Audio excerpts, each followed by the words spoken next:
Sejam bem-vindos. Começa agora mais um Jogo Económico. A partir de agora pode seguir-nos no site e nas redes sociais do Jornal Económico, mas também na Bola TV.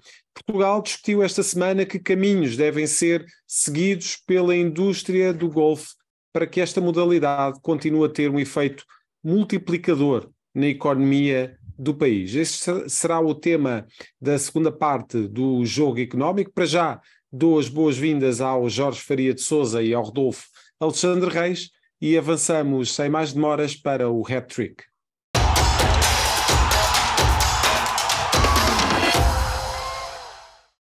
Lançamos para debate 3 números que marcaram a semana. Rodolfo, começamos com a perspectiva de um encaixe recorde para os lados da luz. Antes de mais, cumprimentar-te a ti e ao Jorge Faria de Sousa, e falamos de 3,9 milhões de euros. É quanto separa o Benfica do melhor registro de receitas na Liga dos Campeões. Até agora, os encarnados arrecadaram 61 milhões de euros na presente edição da Champions, e caso eliminem os belgas do Clube Bruges, irão juntar aos seus cofres mais 10,6 milhões de euros, ultrapassando assim o melhor registro financeiro que foi alcançado na última temporada, com um total de 64,9 milhões de euros. E um ponto prévio, nós estamos a gravar uma quarta-feira, portanto antes do jogo do Benfica frente ao Clube Bruges, portanto não sabemos exatamente qual foi o resultado que saiu dessa partida. Naturalmente que em condições normais nenhuma eliminatória fica resolvida na primeira mão, mas a verdade, Jorge, é que temos aqui uma possibilidade enorme do Benfica bater um recorde em termos do encaixe financeiro e tem aqui um adversário ideal para bater esse recorde. Sim, boa tarde, cumprimentar-te a ti, Zé Carlos, e ao Rodolfo. A verdade é que, vencendo os 2 jogos e passando a eliminatória, estamos a falar de 16 milhões de euros, 3 milhões sensivelmente por cada vitória e mais 10 da passagem aos quartos de final. E, portanto, eu obviamente acho que o Benfica tem a obrigação de passar, é claramente favorito. Embora o Clube Bruges tenha goleado no Estádio do Dragão o Futebol Clube do Porto, parece-me que foi a pior exibição da equipa liderada por Sérgio Conceição, provavelmente nas competições europeias desde que o Sérgio é treinador do Porto. Não me parece que seja um Clube Bruges, nem sequer é aquele que goleou o Futebol Clube do Porto por 4-0, nem é aquela equipa que acabou por ser depois goleada em casa na derradeira jornada da fase de grupos, e portanto agora, claramente, independentemente de ter alguns jogadores com talento, tem um treinador, Scott Parker, um treinador inglês, que chegou a meio da temporada, já vai, se a memória não me falha, na segunda equipa técnica esta época. A nível interno, as coisas até nem estão a correr de feição à equipa do Clube Bruges. Só uma vitória este ano, não é, Jorge? Só uma vitória, e portanto parece-me claramente que o Benfica é favorito a passar e, portanto, passando, irá bater então esse recorde, depois obviamente de uma fase de grupos onde o Benfica foi muito competente, relegando o Maccabi para fora das competições europeias e a Juventus para a Liga Europa. A verdade, e seguindo em frente com o Paris Saint-Germain, onde não perdeu curiosamente nenhum dos encontros, a verdade é que o sorteio acabou por sorrir às equipas portuguesas. Aliás, parece-me até que o próprio Futebol Clube do Porto, olhando ao contexto que tinha de possíveis adversários, o Inter e o Clube Bruges são, na minha opinião, adversários. Entre as possíveis possibilidades, provavelmente eram os adversários que escolheriam ambos os emblemas e sobretudo o Benfica. O favoritismo é muito acentuado e, portanto, claramente me parece, se há oportunidade para o Benfica poder bater esse recorde em caixa financeiro, é esta temporada e nesta eliminatória. Como disse, vencendo os 2 jogos, estamos a falar de mais de 16 milhões de euros de encaixe financeiro. E, Rodolfo, do outro lado da segunda circular, vamos falar exatamente do problema contrário, da impossibilidade de ganhar mais dinheiro na UEFA este ano e, pior do que isso, um Sporting cada vez mais longe dos lugares de Champions. Sem dúvida, falamos de 40 milhões de euros. Quanto o impacto poderá causar às contas do Sporting caso o clube de Alvalade não se qualifique para a próxima época de entrar na Liga dos Campeões. Isto depois da derrota em Alvalade no último fim de semana frente ao Porto, que deixou a equipa de Rubén Amorim ainda mais afastada, quer do segundo lugar, que dá a entrada direta, quer do terceiro lugar ocupado pelo Braga, que dá o acesso às pré-eliminatórias da Liga dos Campeões. Relembrar que estes cerca de 40 milhões de euros representam perto de 60% daquilo que é o orçamento do clube, e relembrar ainda que a última época fora da Liga dos Campeões causou um prejuízo ao Sporting de 33 milhões de euros. E de facto, já estamos aqui a falar de uma situação muito preocupante para o Sporting. É muito provável que a Liga dos Campeões, o apuramento para a Liga dos Campeões, seja uma missão quase impossível para o Sporting esta temporada. Não é impossível matematicamente, mas começa a tornar-se verdadeiramente difícil que o Sporting chegue a um desses 3 primeiros lugares da Liga Portuguesa, que dá acesso, os 2 primeiros, acesso direto, e o terceiro direto, portanto um acesso à terceira pré-eliminatória da Liga dos Campeões.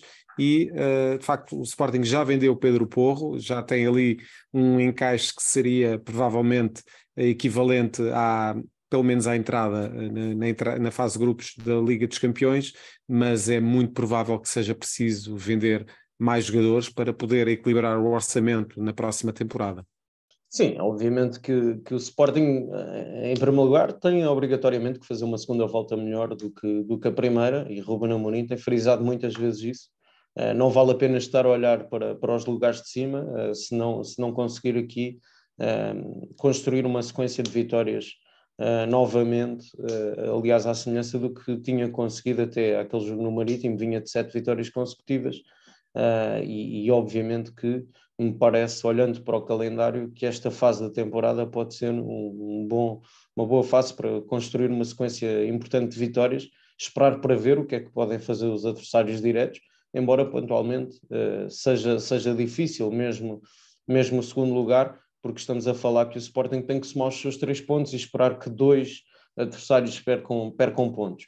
É certo que o Sporting neste momento já só tem mais um confronto direto frente ao Benfica, e será na última jornada, se a memória não me falha, na última jornada da Liga, em Alvalade, e até lá o Braga ainda jogará com o Futebol Clube do Porto e com o Benfica. O próprio Benfica defrontará ainda o Futebol Clube do Porto e Braga, e portanto pode haver aqui, pode-se recuperar alguns pontos, além obviamente de poder haver alguma surpresa no decorrer do campeonato, embora se olharmos para aquilo que tem sido esta edição da Liga, a verdade é que não vemos esses adversários diretos a perder pontos com facilidade fora esses confrontos diretos. Há uma outra via para poder chegar à fase de grupos da Liga dos Campeões, nesse caso com o apuramento direto, que seria vencer a Liga Europa. Agora, obviamente, o Sporting tem que ter como objetivo vencer todos os jogos, e aí incluo, obviamente, a Liga Europa, onde de resto o Sporting jogará esta semana frente ao Midtjylland a primeira mão do play-off de apuramento para os oitavos de final da Europa League.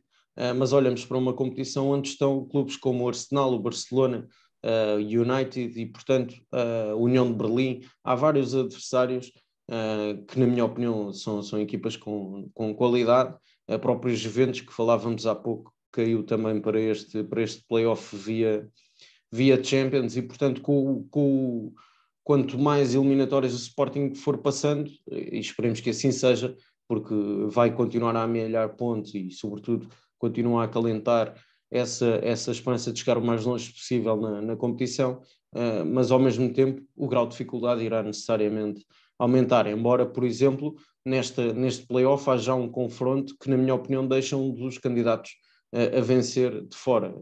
Uma das eliminatórias deste sorteio para este play-off é um United versus Barcelona, e portanto cairá desde logo um dos candidatos a vencer. Mas, como dizia, obviamente será sempre difícil conseguir conquistar a Liga Europa. Não digo só pelo Sporting, mas eu acho que cada vez será mais difícil para as equipas portuguesas voltar a vencer competições europeias. Veremos até o que é que fará o Braga na Conference League frente à Fiorentina, que também irá disputar esse play-off, diria, na terceira divisão das competições europeias.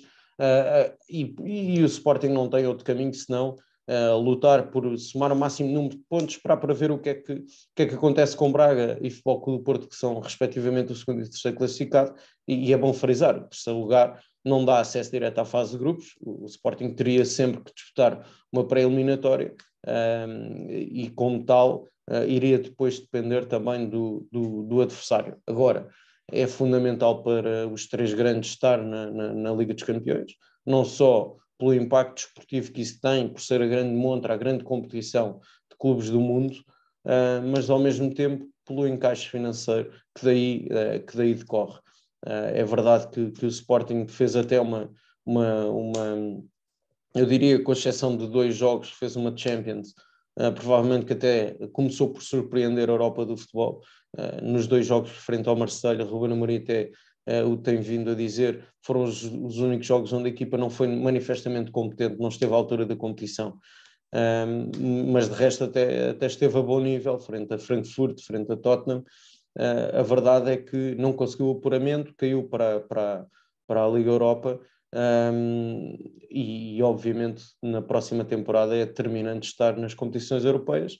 Caso contrário, poderá ter que vender ativos, embora, como dizias, já tem garantido o encaixe financeiro de Pedro Porro, que é um empréstimo com obrigação de compra, e essa obrigação de compra cairá no próximo exercício, mas vai tudo depender do que for este mercado, sendo que o Sporting tem também depois o desafio de ter, se a memória não me falha, Manuel Ugarte, Pedro Gonçalves tem apenas 50% dos passos, tem 65% de Edwards, e estes 3 parecem-me neste momento, se calhar juntando também Gonçalo Inácio, são os principais ativos que o Sporting tem que possa valorizar e significar encaixes financeiros importantes para o clube, caso não tenha Liga dos Campeões. O caminho dos encaixes financeiros começa a tornar-se estreito para o Sporting. Vamos finalizar este hat-trick, Rodolfo, com um clube que o Jorge já mencionou aqui. Falamos do Manchester United e dos 6,7 mil milhões de euros que os donos do clube inglês, a família Glazer, está a pedir para vender o Manchester United. O prazo para a apresentação das propostas termina esta sexta-feira e sabe-se que entre os interessados está um grupo de investidores do Qatar, mas também, de acordo com a imprensa britânica, o milionário dono da rede social Twitter, Elon Musk, que já terá feito uma proposta na ordem dos 5 mil milhões de euros. E temos apenas 1 minuto e meio para o fecho desta primeira parte. Jorge, de facto estamos a falar aqui de um investimento do Qatar.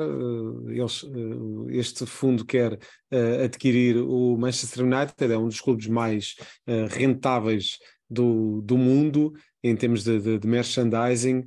Como é que vês este interesse por parte dos qataris na compra do United? Eu acho que não é surpreendente. Acho que diria mais surpreendente é o interesse de Elon Musk. O interesse de um fundo qatari não surpreende, olhando para o que fizeram, por exemplo, no Paris Saint-Germain. A verdade é que também haveria um outro interessado, uma das pessoas com maior capacidade financeira no Reino Unido, e manifestamente adepto do United, também já assumiu esse interesse. Veremos até sexta-feira quem é que irá apresentar formalmente propostas ou não. O que é certo é que para os irmãos Glazer acaba por ser um negócio onde não perderam dinheiro, porque na verdade estão a vender por mais do que aquilo que acabaram por comprar já há alguns anos esta parte, e tenho até algumas dúvidas que, olhando à performance desportiva, à possibilidade de voltar a estar na Liga dos Campeões, estar em segundo lugar na Premier League, se eventualmente mantém esse interesse em vender. Mas é uma novela de futebol europeu para continuarmos a acompanhar, sendo que o United, estes valores não surpreendem, porque claramente, já o temos vindo aqui a falar em vários tópicos do jogo económico. Se quisermos, a par de Real Madrid, provavelmente são as 2 principais marcas desportivas à escala mundial. E a avaliar por aquilo que fez no Twitter, seria muito interessante avaliar aquilo que seria a presidência de Elon Musk num clube como o Manchester United. Rodolfo, voltas para a semana com mais números neste hat-trick. Nós vamos para a segunda parte e falar da indústria do golfe em Portugal, dos principais desafios para 2023. É já a seguir.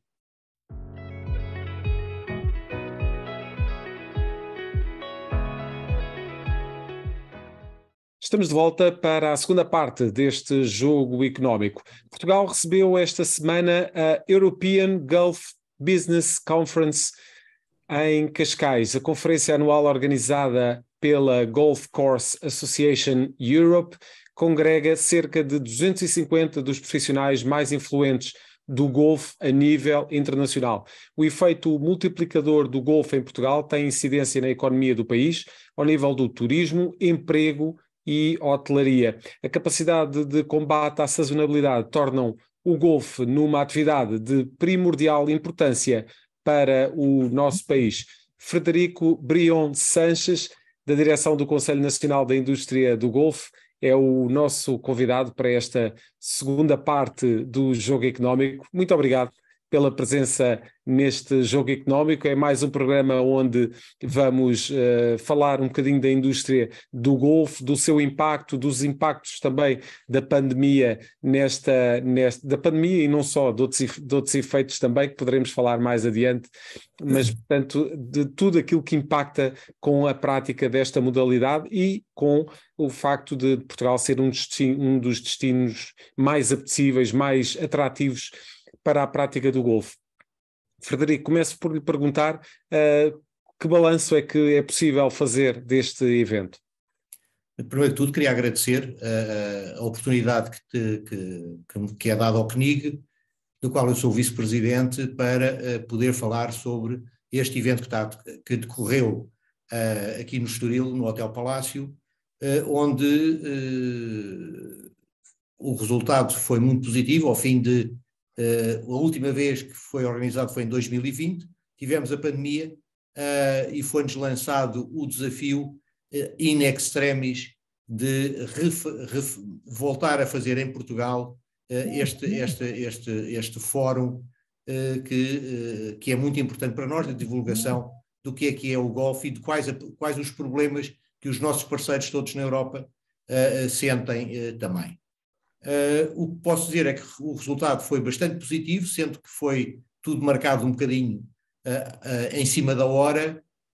Mesmo assim conseguimos mais de 200 participantes, temos inclusive oradores que vieram dos Estados Unidos, portanto acho que podemos considerar que foi um grande sucesso. Discutiram-se temas muito importantes e que serão depois divulgados mais à frente, conforme as várias necessidades. No que diz respeito a esta modalidade, sabemos do efeito multiplicador na economia do país, mas pergunto-lhe como é que se posiciona, e já me falou aí desse terreno relativamente àquela que foi a conferência anterior, organizada em 2020, enfim, o mundo praticamente pausou nesse ano e meio de pandemia, em que praticamente não existiram eventos de forma presencial, mas pergunto-lhe como é que se posiciona a indústria portuguesa do golfe no mercado europeu e que diferenças podemos notar nessa indústria antes e depois daquilo que foi, daquela que foi a pandemia. Basicamente é assim, o mercado do golfe em Portugal depende maioritariamente de estrangeiros. Infelizmente o número de jogadores nacionais é diminuto e não tem crescido, infelizmente, como todos nós gostaríamos. Portanto, é um mercado que é altamente dependente do mercado estrangeiro e, portanto, quando há qualquer problema internacional, como foi o caso da pandemia, os nossos campos de golfe ficaram reduzidos aos jogadores nacionais porque não se podia viajar. E, portanto, a indústria do golfe sofreu muito, nomeadamente os campos de golfe mais vocacionados, mais comerciais, chamemos, os campos de golfe do Algarve e da zona de Lisboa, sofreram enormemente com a falta de clientes. Felizmente, recuperaram bastante bem. O turismo, na sua globalidade, é uma indústria muito dinâmica e desde que haja voos, as pessoas vão. E a pandemia resultou que realmente as pessoas estavam com uma necessidade de viajar, de sair, de confraternizar novamente, e, portanto, felizmente, a recuperação em número de voltas em Portugal foi muito mais rápida do que aquela toda que estávamos a esperar. E para lhe dar um exemplo, em 2022, o número de voltas em Portugal foi superior ao célebre ano de 2019, que foi o grande ano do turismo em Portugal. Portanto, está-se a comportar bastante bem.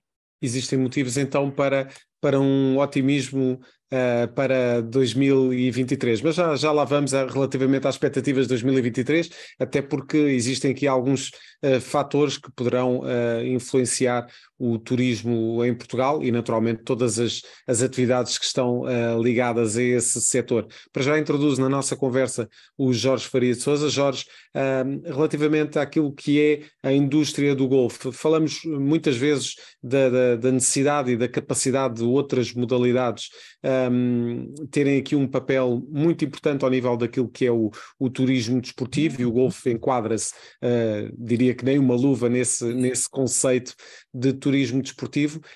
Como é que o golfe pode tornar-se ainda mais competitivo? E o Frederico estava aqui a falar de uma lacuna que continua a ser muito evidente no golfe em Portugal, que tem a ver com a capacidade de atrair efetivamente jogadores portugueses. Como é que se pode fazer essa ligação aos praticantes portugueses e tornar o golfe, se calhar, uma modalidade ainda mais praticada por portugueses no nosso país? Antes de mais, cumprimentar o Frederico e saudar pela iniciativa, que me parece, obviamente, uma iniciativa importante. Eu esta semana tive a possibilidade de escrever para o Jornal Económico sobre as questões e os temas macroeconómicos e as dificuldades que as famílias vivem, e a verdade é que, apesar de alguma recuperação, estamos ainda aquém dos números de 2019. E, portanto, aquilo que o Frederico dizia há pouco faz todo o sentido. É verdade que o turismo tem um peso enorme no PIB português, estamos a falar de qualquer coisa como 8%, e nesses 8%, grande parte, sobretudo em épocas fora da época alta, a questão do golfe é extraordinariamente importante para as unidades hoteleiras, para a capacidade de atrair vários jogadores que vêm para Portugal jogar, mesmo na altura do inverno, e, portanto, necessariamente, não só os efeitos enquanto desporto em si, mas sobretudo no impacto que tem no turismo, é obviamente um impacto grande neste cluster, sobretudo fora de época. O Frederico poderá corrigir-me, mas eu acredito que seja extremamente importante o turismo vocacionado para o golfe, sobretudo na época do inverno, e quando olhamos para unidades hoteleiras no Algarve, ou mesmo na zona de Lisboa, onde existem a maior parte dos campos de golfe portugueses. E nesse sentido, obviamente que uma conferência como estas, sobretudo num período pós-pandémico, que nós sabemos que o turismo foi das áreas, se não a área mais afetada, obviamente que é relevante. Por outro lado, dizer que ainda hoje está o Governo a discutir, e foi aliás nomeada uma comissão para continuar a estudar a localização do futuro aeroporto. Isso também é um dado relevante. Estamos há 50 anos a discutir a localização do novo aeroporto, e nós, enquanto país, temos que ter, para esse crescimento do turismo, é fundamental que haja um novo aeroporto que possa dar resposta, e isso também está intimamente ligado depois com o futuro da modalidade em Portugal, sobretudo em grandes eventos. Em terceiro lugar, porque parece-me que aí a própria associação da qual o Frederico é vice-presidente tem que ter um papel proativo e importante na divulgação da modalidade, na atração de novos jogadores na modalidade. Se a memória não me falha, no circuito mundial há um jogador português apenas, se a memória não me falha, e o Frederico poderá também corrigir esta informação que eu estou a dar, embora seja muitas vezes um desporto visto como um desporto ligado a negócios e não tanto quanto uma modalidade desportivo em si, e há que desmistificar ao mesmo tempo, parece-me, essa mensagem que provavelmente é transmitida de forma errada. De resto, eu acho que Gareth Bale recentemente contribuiu para a divulgação da modalidade, retirou-se do futebol profissional. Exatamente. E integrou e está a competir no golfe. E, portanto, obviamente que há, acredito eu, pode noutros países haver uma cultura mais enraizada relativamente ao golfe, mas olhando para as características que Portugal tem, ligando àquilo que disse no início da minha intervenção, obviamente que podemos trabalhar nesse sentido, divulgar a modalidade e permitir que, sobretudo, cada vez os jovens se possam interessar por esta modalidade, e aí parece-me que poderá essa divulgação ser também relevante. Frederico, não sei se quer responder aqui a alguns dos reps deixados pelo Jorge. Eu diria que realmente a pandemia trouxe para o resto da Europa um redescobrir do jogo do golfe. Porque é um jogo que é jogado em que o contacto físico não existe, espaços muito grandes, abertos, ar puro, paisagens, um landscaping extraordinário. Portanto, mesmo que a pessoa quase que não jogue, só o passear num campo de golfe é uma atividade por excelência, sendo que... Já é retemperador, não é? E limpeza da cabeça. Não podemos esquecer que uma volta de golfe, a jogada a pé, uma pessoa fará entre 8 a 9 quilómetros. Portanto, há todo este contacto com a natureza.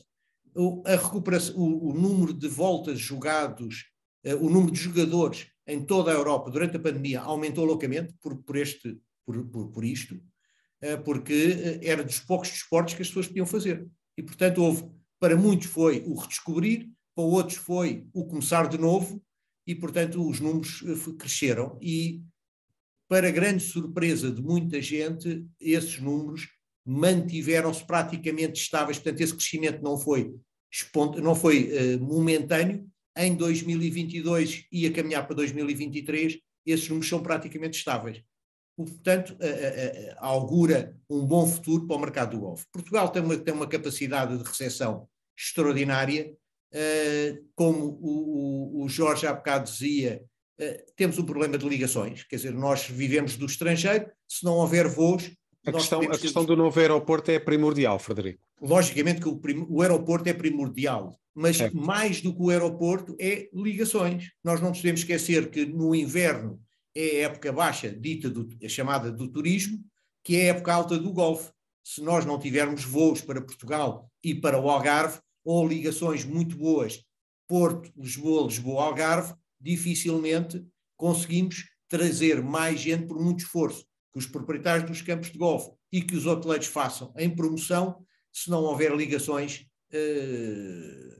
infelizmente não temos jogadores. E não podemos esquecer que realmente, como o Jorge há bocado também referizou, que o golfe em si não só é o jogo em si, como tudo, um jogador de golfe que vem a jogar a Portugal normalmente fica uma semana, fica hospedado num hotel, joga 5 voltas de golfe, vai a restaurantes, aluga carros, vai a lojas, portanto, muitas vezes não, vem com amigos, vem com a família, portanto, é realmente um peso importante no PIB nacional. O tal efeito multiplicador, não é? Que falávamos no início. Frederico, nós temos aqui um ano de 2023 muito desafiante. Temos aqui vários fatores, a inflação que agora já começou a descer um bocadinho, mas vai provavelmente acompanhar-nos todo o ano de 2023 e provavelmente no próximo. Temos aqui alguns indicadores relativamente àquilo que é a economia do Reino Unido, que não são propriamente animadores, e sabemos que, de facto, o Reino Unido é um país importantíssimo naquilo que é a capacidade de ter, então, britânicos nos campos de golfe em Portugal. Essa retração da economia no Reino Unido é preocupante para os operadores de golfe em Portugal? Por um lado, o mercado inglês continua a ser o mercado de excelência do golfe em Portugal, com todos os problemas, com os Brexits, com tudo o que houve. O mercado inglês desceu um bocadinho, mas não é significativo. Continua a ser o nosso mercado principal. como por outro lado a Libra voltou a valorizar em relação ao euro, o jogar golfe em Portugal para os ingleses, e estamos a falar no pós-jogo, as cervejas no Clubhouse, a restauração, continuam a ser baratos. As viagens com os voos low cost diretos para o Algarve são baratos. Portanto, continua a ser apetecível, apesar de haver uma contração da economia inglesa. Como é que vai ser o futuro? Não sabemos. Mas neste momento aquilo que eu lhe posso dizer é que as perspectivas de 23 on the books, tanto de hotelaria como para o golfe, estão muito risonhas para 23. Logicamente que, infelizmente, com as políticas de cancelamento hoje em dia, são reservas on the books, não são reservas firmes. Mas eu acredito que o ano de 23 vai ser um ano, não é para uma pessoa estar eufórico, porque infelizmente a inflação leva-nos uma grande parte de lucros, temos que ser mais criteriosos em todos os investimentos, com maior planeamento e com grande dificuldade de entrega desde buggies a tratores, portanto, de equipamento que nós precisamos para os campos de golfe, é de difícil aquisição neste momento, a curto prazo. E de facto, Jorge, são bons indicadores, não é? Já na altura, quando foi a questão do Brexit, lembro-me de, se não trouxemos esse tema ao jogo económico, pelo menos abordámo-lo de certeza no jornal económico, mas de facto o Brexit era uma das grandes preocupações para os operadores do golfe, para os promotores do golfe em Portugal, e de facto colocaram-se em cima da mesa cenários absolutamente negativos relativamente àquilo que seria a capacidade de continuar a atrair este grande mercado do golfe, o principal mercado do golfe, como confirmou o Frederico. De facto, já começamos a ter aqui alguns indicadores que 2023 até poderá não ser um ano tão terrível, pelo menos quanto aquilo que se perspectivava. Como é que tu vês, de facto, esta capacidade de atrair o maior mercado de golfe do mundo, um dos maiores, pelo menos? Eu acho que se fosse hoje, os ingleses votariam contra o Brexit, mas isso é outra as pessoas questão. do Reino Unido votariam contra o Brexit e estarão com certeza arrependidos. Já se fala, já há uma expressão para isso, Jorge, que é o Big Red. É verdade. E porque obviamente teve impactos significativos, nomeadamente na saída de sedes de empresas na Europa, que mudaram as suas sedes para outros países que fazem parte da União Europeia, etc. E teve obviamente impactos significativos na economia do Reino Unido. Por outro lado, a única atividade que vemos que não tem qualquer tipo de impacto no Brexit, e na altura foi uma das questões que se levantou fortemente, foi a questão da Premier League, e aí me parece, olhando para as movimentações do mercado de transferências, que foram acima dos 3 mil milhões de euros entre o mercado de verão e de inverno, não houve qualquer impacto. Agora, obviamente que, e não falamos só do turismo vocacionado para o golfe, obviamente que o mercado britânico sempre foi determinante, é aquele que tem maior tradição quando olhamos para o turismo sol e praia, nomeadamente no Algarve e mesmo para o turismo de Lisboa, foi sempre muito, muito importante, se não mais importante de todos, mais até do que o mercado interno, foi sempre o Reino Unido, porque são aqueles, eventualmente a parte dos alemães, que vêm há mais tempo para Portugal e que repetem as suas visitas. Agora, obviamente, o que parece estar afastado é um cenário de recessão para o próximo ano 2023. Aliás, a própria Comissão Europeia já reviu o crescimento português para 1%, e obviamente que isso levará, e eu acredito que terá sempre um impacto importante por parte do turismo e a recuperação do turismo para números pré-pandemia. E nesse aspecto, obviamente, que a indústria do golfe também poderá não ser tão prejudicada para um ano que há uns meses anteviríamos como um ano extremamente difícil de eventual recessão à escala global, mas também nacional, e aparentemente esse cenário está afastado, e acredito que até em virtude daquilo que dizia o Frederico, a Libra está a valorizar, apesar de haver muita contestação no Reino Unido, como sabemos, e basta estarmos atentos ao que tem sucedido nas últimas semanas, devido à perda do poder de compra dos cidadãos, mas a verdade é que quem tem por hábito vir a Portugal jogar golfe, eu acredito que manterá essa vontade e continuará a vir, e olhando para essa perspectiva de não haver recessão, acredito que 2023 seja um ano melhor do que aquilo que contaríamos à partida no final de 2022. E estamos já a terminar esta segunda parte do jogo económico, mas antes gostaria de fazer uma pergunta, se possível, para uma resposta rápida do Frederico. Em 2018 estimava-se que a indústria do golfe em Portugal tinha um impacto macroeconómico direto de 1.000 milhões de euros e um impacto indireto de 1,9 mil milhões de euros. Como é que estamos de números de 2022? Se é que é possível ter alguns indicadores? E se, na sua opinião, Portugal vai continuar a ditar as regras ao nível do que é saber receber bem na indústria do golfe? Eu iria começar pela sua última pergunta. Eu acho que sim. Portugal vai continuar a dar cartas e a mostrar aquilo que somos, a excelência do produto que temos. Está a prova disso, são os inúmeros prémios que Portugal, o Algarve, o golfe e o turismo em geral temos recebido em termos internacionais. O melhor destino de golfe, o City Breaks, são inúmeros, felizmente, os prémios. Portanto, acho que Portugal vai continuar no bom caminho. Temos que melhorar, fazer mais e melhor. Relativamente aos números que falou, os números estão muito em linha com aquilo que tem continuado a ser. Portanto, tem havido, logicamente esquecemos os anos da pandemia, o ano de 22 em termos de resultados de faturação aproxima-se muito daquilo que está a dizer.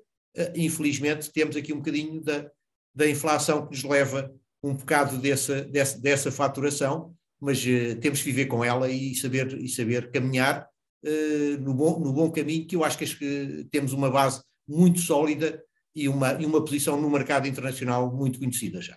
Muito bem. Frederico Brion Sanches, muito obrigado pela presença neste jogo económico. Fica desde já convidado para voltar nos próximos programas para discutir estes e outros temas.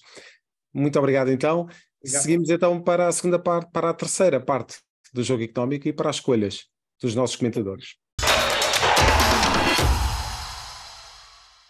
Estamos de volta para as escolhas neste jogo económico e vamos começar esta semana, Jorge, por aquele que é o valor de mercado do plantel do Paris Saint-Germain. Um valor de mercado muito elevado para tanta atribulação que tem havido naquele balneário. Sim, 889 milhões de euros. É verdade que tem sido um grande desafio para Galtier, mas que, e ao nível interno, obviamente estão na liderança da Liga, sem qualquer tipo de surpresa.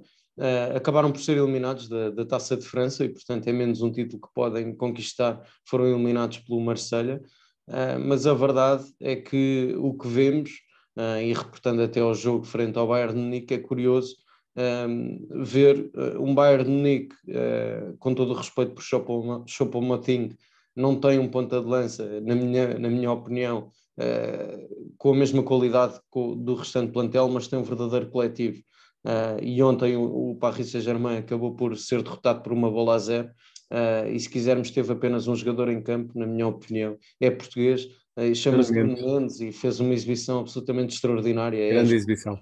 É já hoje, na minha opinião, provavelmente o melhor lateral esquerdo da Europa do futebol, mas independentemente de ter todas essas individualidades, ter Mbappé, ter Messi, ter Neymar, Verratti, também uma das principais figuras deste Paris Saint-Germain, a verdade é que depois de tanto investimento, a chamada orelhuda, a Liga dos Campeões, que é o principal objetivo do fundo Qatari, que gera, como sabemos, que gera o Paris Saint-Germain, parece-me que estará distante, sobretudo enquanto nenhum treinador conseguir transformar aquele estrelato todo num verdadeiro coletivo. E isso, frente ao Bayern de Munique, que é, se quisermos, a equipa coletivamente, uma das equipas coletivamente mais completas, acabou por ficar mais evidente que o Paris Saint-Germain vive muito dos rasgos e do nível que conseguem dar ao jogo Mbappé, Hakimi, Neymar, Messi, Nuno Mendes, que são jogadores no processo ofensivo extremamente importantes, mas depois parece-me, em termos defensivos, uma equipa com algumas debilidades, e acabaram por perder em Paris, no Parque dos Príncipes, por 1-0. Veremos qual é que será o resultado da segunda mão, mas parece-me que estará difícil. E temos 1 minuto para o teu protagonista desta semana, é um avançado, Rafael Leão. Rafael Leão, porque, ao que tudo indica, pela imprensa escrita nacional e internacional, não irá renovar com o AC Milan. Ele que foi a principal figura do título do histórico clube milanês quando venceram o Calcio. Acaba por haver muitas indicações que não irá renovar, irá novamente ficar com o passe na mão, provavelmente para conseguir um grande contrato e um grande prémio de assinatura, mas parece-me, além de já ter por resolver a situação com o Sporting Clube Portugal, estamos a falar de um pagamento a rondar os 16 milhões de euros, a verdade é que me parece um passo que pode não ser o passo correto, mais uma vez, na carreira do jovem português. Ele que é hoje um dos principais jogadores, olhando ao valor de mercado e à performance desportiva, e até, se a memória não me falha, é o único português que esteve no top 20 dos melhores do mundo. A verdade é que acaba por depois, com este tipo de decisões, se calhar pode não vir a ter a carreira que se perspectivava para um grande talento, mas que provavelmente na tomada de decisão não tem o mesmo talento que tem dentro das 4 linhas. Muito bem. Jorge Faria de Sousa, muito obrigado pela presença neste Jogo Económico. Voltamos para a semana, sempre com os números que contam dentro e fora das 4 linhas. Até para a semana.